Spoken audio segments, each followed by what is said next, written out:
जय हिंद मित्रांनो, आपल्या यूट्यूब चॅनलवर मी सर्वांचं मनापासून स्वागत करत आहे। आजच्या व्हिडिओच्या माध्यमातून आपण पवित्र पोर्टलच्या न्यूज बुलेटिनमध्ये एक प्रसिद्धी पत्रक प्रसिद्ध करण्यात आलेलं आहे। त्यामध्ये निवड यादीच्या संदर्भामध्ये आणि तक्रार निवारण समितीच्या संदर्भामध्ये महत्त्वाची माहिती देण्यात आलेली आहे। त्याविषयी आपण सविस्तर माहिती या व्हिडिओच्या माध्यमातून जाणून घेणार आहोत। परंतु तत्पूर्वी आपण जर चॅनलवर नवीन असाल तर आमचं चॅनल सबस्क्राइब करा, साइडचं जे बेल आयकॉन आहे त्याला देखील प्रेस करा, जेणेकरून शिक्षक भरतीच्या संदर्भामधल्या कोणत्याही माहितीची अपडेट आपल्याकडून मिस होणार नाही। चला तर मित्रांनो, बघूया प्रसिद्धीपत्र। बघा, तुम्हाला स्क्रीनवर या ठिकाणी दिसत असल्याप्रमाणे दिनांक 23/2/2024 ला शिक्षक पदभरतीच्या संदर्भामध्ये एक प्रसिद्धीपत्रक प्रसिद्ध करण्यात आलेला आहे। त्यामध्ये काही महत्त्वाच्या सूचना देण्यात आलेल्या आहेत। पहिली महत्त्वाची सूचना आहे, पवित्र पोर्टल मार्फत करण्यात येत असलेल्या शिक्षक पदभरतीसाठी आवश्यक त्या परीक्षणाचे जे काम आहे ते प्रगतीपथावर आहे। सद्यस्थितीमध्ये या परीक्षणामध्ये कोणत्याही त्रुटी अडचणी समोर येताना दिसून येत नाही। कालच्या तारखेला मी जो व्हिडिओ बनवला होता त्यामध्ये देखील सेम गोष्ट सांगितली होती की सध्याच्या घडीला कोणत्याही प्रकारच्या त्रुटी किंवा अडचणी किंवा टेक्निकल प्रॉब्लेम्स येत नाहीये। तीच गोष्ट या ठिकाणी पुन्हा एकदा नमूद करण्यात आलेली आहे। त्यानंतर जर आपण दुसरं मुद्दा या ठिकाणी बघितला की दिनांक 21 फेब्रुवारी 2024 रोजी बुलेटिनमध्ये नमूद केल्याप्रमाणे उमेदवारांनी कागदपत्र तयार ठेवावीत। त्याची पडताळणी नियुक्ती प्राधिकारी घोषित करतील त्या वेळापत्रकाप्रमाणे नजीकच्या काळात होणार आहे। आता डॉक्युमेंट कोणते कोणते लागणार आहे त्या संदर्भामध्ये देखील मी ऑलरेडी व्हिडिओ दिलेला आहे, तो एकदा बघून घ्या। किंवा 1 तारखेचं जे नोटिफिकेशन आहे पवित्र पोर्टलचं त्यामध्ये आपला जो काही रिझर्वेशन आहे किंवा डॉक्युमेंट्स आहे ते एकदा व्हेरीफाय करून द्या। ते 1 तारखेचं जे निवेदन आहे प्रसिद्धीपत्र आहे ते आपण टेलिग्रामच्या चॅनलला दिलेलं आहे। त्यानंतर या ठिकाणी आपण सांगू शकतो की पुढचा जो पॉईंट आहे, याद्यांची पडताळणी काटेकोरपणे होत असून ती अंतिम टप्प्यामध्ये आहे। त्यामध्ये कोणताही दोष राहणार नाही याची खबरदारी घेण्यात येत आहे।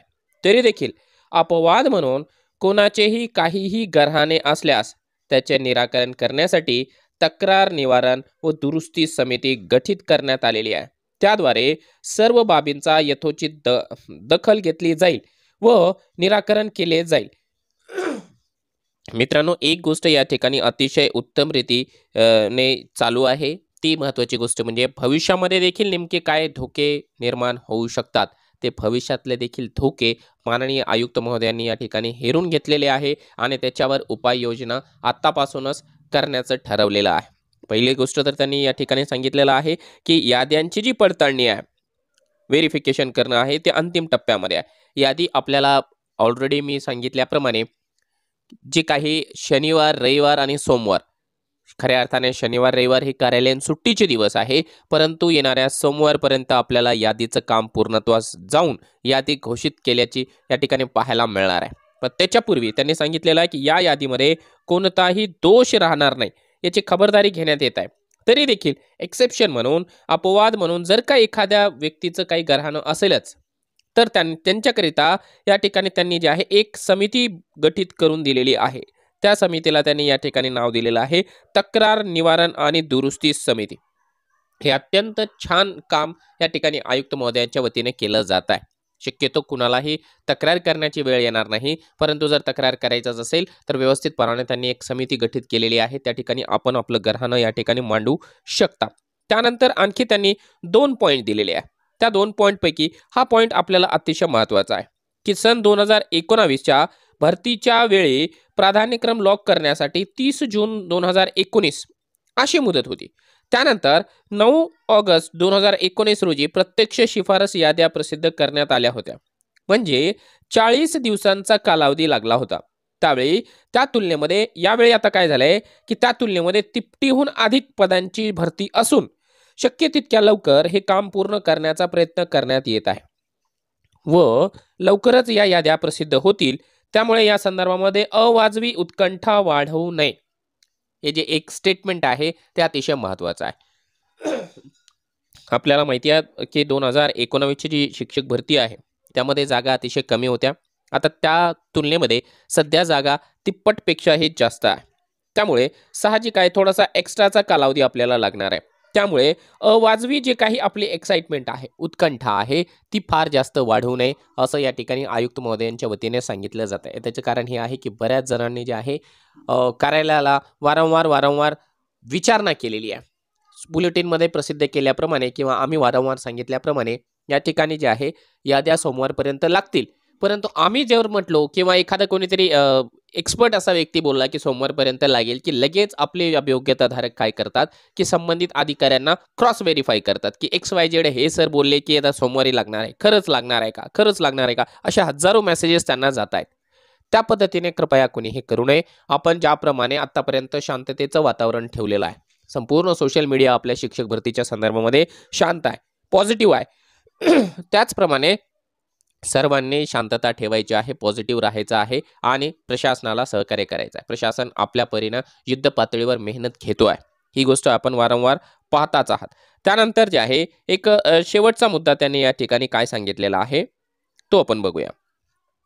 अभियोग्यताधारकांनी शिक्षक पदभरती 2022 साठी वापरत असलेल्या edupavitra2022@gmail.com या ईमेलवर त्यांची विहित प्रपत्रामधील निवेदने आवश्यक त्या कागदपत्रांसह सादर करावेत. निवेदनासंबंधीचे नमुना प्रपत्र लवकरच पोर्टलवर उपलब्ध करून देण्यात येईल.